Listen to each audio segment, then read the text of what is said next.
boys and girls, we're gonna continue with our story today, but first, let's look at our word sort again. All right, remember, two patterns, consonant, vowel, consonant, and that's what sound, long or short? That's right, it's the short sound. And we have the consonant vowel E. Is that long or short? Right, that is the long. Okay, so remember yesterday, I told you to be careful that you were listening for sounds, not trying to memorize how many letters there were. Because remember yesterday, we found this word, fish, has 4 letters. We were tempted to put it in that column, but that's the short sound. And sh, remember, sh, only 3 sounds. Same thing with lick, lick, still the short sound. So we have had, did, dog, hug, fish, lick, and hen. Then we found another thing. Remember, most of these had 4, but I told you to be careful because we have the word ice. 1, 2, 3 letters, but it doesn't have that E on the end. Ice, it does have that long I sound, so it does fit with our pattern. So we had face, like, home, huge, bite, ice, and time. Okay, let's talk about vocabulary. Okay, remember, lonely means no one's around, you feel kind of sad. Understanding, when somebody totally gets how you feel. Henry was lonely. His parents were understanding, so they got him Mudge. And then comfortable means something feels good to you, like a nice chair is soft to sit in, it's comfortable. And so we looked at all the ways that Henry and Mudge made each other comfortable. They both made each other feel good.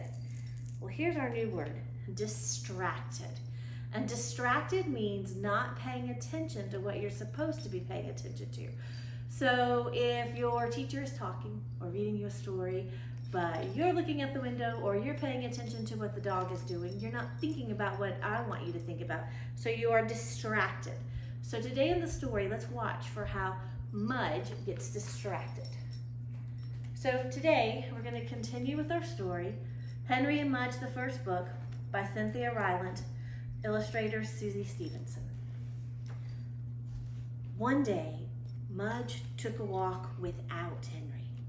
The sun was shining, the birds were flying, the grass smelled sweet.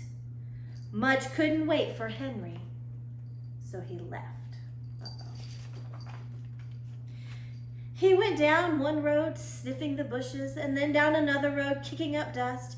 He went through a field, across a stream, into some pine trees. And when he came out on the other side, he was lost. So he was definitely distracted, right? By sniffing the bushes, kicking up the dust, going through the pine trees. He's just having a great time outside. But is he paying attention to where he's going? No, he's distracted, and so he got lost. He couldn't smell Henry. He couldn't smell his front porch. He couldn't smell the street he lived on. Mudge looked all around and didn't see anything or anyone he knew. He whined a little, alone without Henry. Then he lay down, alone without Henry. He missed Henry's bed. Henry thought Mudge would be with him always. He thought Mudge made everything safe. He thought Mudge would never go away. And when Mudge did go away, when Henry called and called, but Mudge didn't come, Henry's heart hurt. He cried for an hour. But when he finished crying, Henry said, "Mudge loves me. He wouldn't leave. He must be lost." Okay, that's where we're going to stop our story for today, boys and girls. But I want you to think about just something for just a minute. How do you think Henry's feeling? His feelings kind of change. At first, he's just sad, and he just cries, and he's all upset. But then when he calms down, he uses that old noggin of his, and he thinks, I know Mudge loves me. Mudge would never leave me, right? So something must be wrong. And that's how he figures out that Mudge is lost.